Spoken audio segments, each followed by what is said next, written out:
Alright, welcome back to another quick video. This time it's going to be how to reduce the slack on your rear derailleur. Shout out Ted for putting me on this tip. I think it's an old mountain bike hack that people used to do back in the day. Yeah, hope you enjoy. Cheers.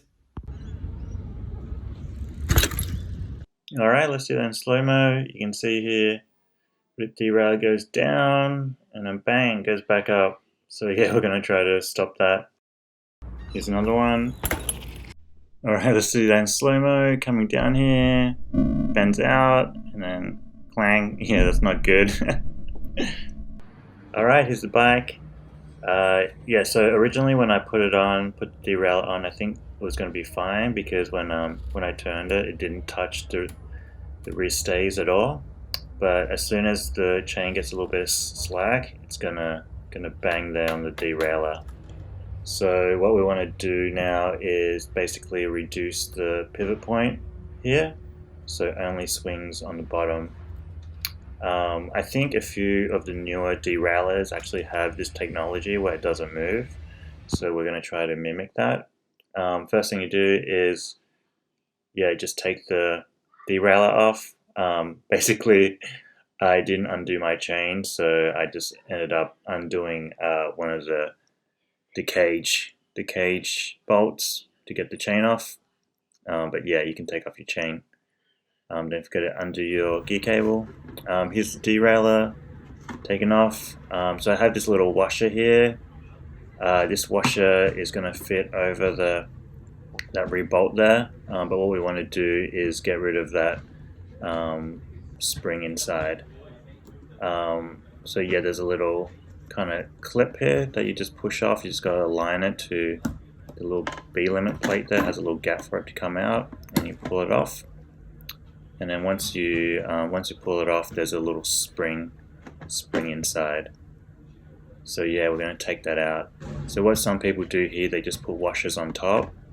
Okay, yeah, here's a little rubber seal thing that I kept on. But yeah, some people just put washers over the top and then they screw it back on and that's it. But for me, I didn't have any extra washers, so I ended up putting this B limit plate back on just without the spring. And you can see here's the clip and the washer thickness. It's almost the same size. I would say my washer's about 0.5 millimeter thicker.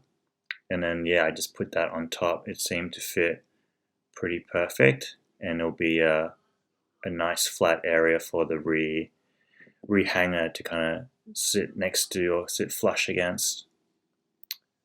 But yeah, that's basically it. Alright, next thing you want to do is put the rear derailleur back on, put the chain on, and then put the gear cable on as well. So when you're screwing the derailleur on, what you need to do is manually set your B limit, but you can just set it kind of where you just have a guess of where it goes first. And then here, what I did was I just shifted to the lowest gear, and you can see that jockey wheel on the derailleur is really far away from the cog on the cassette. So we need to adjust this to make it a little bit closer, so it shifts a little bit better.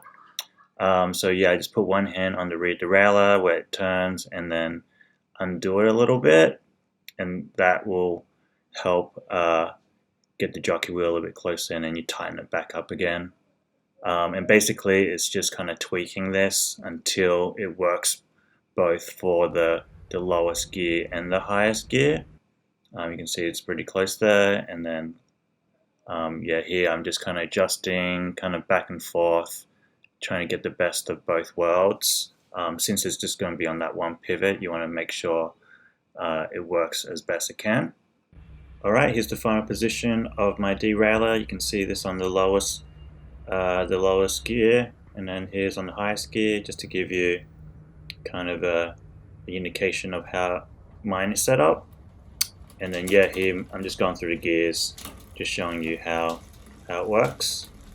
So yeah, you can see that the derailleur is definitely just pivoting on that one pivot, or two pivots really.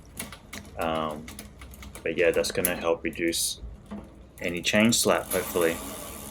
Don't forget to index the gears, and that's it. Here's a little chain drop test. just a back wheel, and then here's both wheels. But yeah, pretty good. Alright, took it out for a few quick jumps. Yeah, definitely way better, way less sound, way less clanking noise. You can see here in slow-mo, the derailleur is way more stable, doesn't fling up as much, and you get a little less chain slap as well. So yeah, I'm pretty hyped with how it turned out. I'll probably write it for a little bit and do a long-term review in the future. But yeah, that's basically it. Let me know what you think in the comments. Yeah, a little spider web there.